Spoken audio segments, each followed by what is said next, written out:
She laughed when the soldier sat down at table 7 wearing his dusty army uniform. She didn't even lower her voice. Great, now we're serving charity cases, her staff snickered. The other diners whispered among themselves, uncomfortable but silent. But when the lawsuit was filed, no one was laughing anymore. His name was Specialist Ethan Caldwell, 8 years in the United States Army, infantryman, Purple Heart recipient. He had fought in Kandahar, holding his position during a 12-hour firefight that saved his entire platoon. A grenade exploded near his foxhole, sending shrapnel through his face and chest. The scars never fully healed, twisting across his jaw and neck like jagged lightning. After returning home, Ethan struggled to find work. People stared, children pointed, employers made excuses, but he never complained, never asked for pity. He simply wanted to live a normal life. Until one quiet Thursday evening, everything changed. Ethan walked into DeLuca's Italian restaurant to celebrate his younger brother's birthday. The family had saved for weeks to afford this meal. His mother, Grace Caldwell, beamed with pride seeing him in uniform. His younger brother, Lucas Caldwell, couldn't stop smiling. They requested a table near the window, hoping for a peaceful dinner together. They were seated near the kitchen instead. The owner, Miranda DeLuca, saw Ethan's scarred face from across the room. Her expression soured immediately. She marched over, heels clicking against the tile floor, voice dripping with disgust. "I'm sorry, but we reserve the right to refuse service. Your appearance is odd, disturbing our other guests. You need to leave now." Ethan's family froze in shock. His mother's face went pale, her hands trembling. Lucas's smile vanished, replaced by disbelief. Silence swallowed the restaurant. Every eye turned toward them, watching the humiliation unfold. Ethan stood slowly, humiliation burning in his chest like fire. He wanted to speak to defend himself, but the words wouldn't come. He simply gathered his family and walked out, their special evening destroyed. The other diners looked away, too ashamed to intervene. But Lucas, a law student, refused to let it end there. That night, he made calls. He contacted a veterans' rights organization, explained what happened, and demanded justice. Within days, a lawsuit was filed. Discrimination, public humiliation, violation of civil rights. The local news picked up the story. The community erupted in outrage. Now in court, Miranda's lawyer, Samuel Drake, leaned back confidently, his voice smooth and practiced. Ms. DeLuca was simply exercising her rights as a business owner. She has the authority to maintain the atmosphere of her establishment. This has nothing to do with military service. It was purely a business decision. Judge Eleanor Hartman leaned forward. Her tone was calm, but every word carried weight. "So what you're saying," she asked, "is that a soldier's scars from defending this country make him unworthy of eating in a restaurant?" The lawyer hesitated. "That's not what we're arguing, Your Honor. It's the only argument." The judge cut him off. This man sacrificed his body for his country.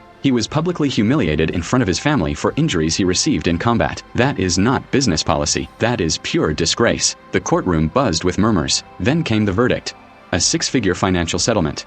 Mandatory anti-discrimination training for all staff, a formal public apology printed in every major newspaper, and a permanent mark on DeLuca's business record that would follow her forever. As Specialist Caldwell walked out, Lucas stood beside him, tears streaming down his face. "You deserved better than this. I'm so glad we fought back." Ethan only gave a small nod.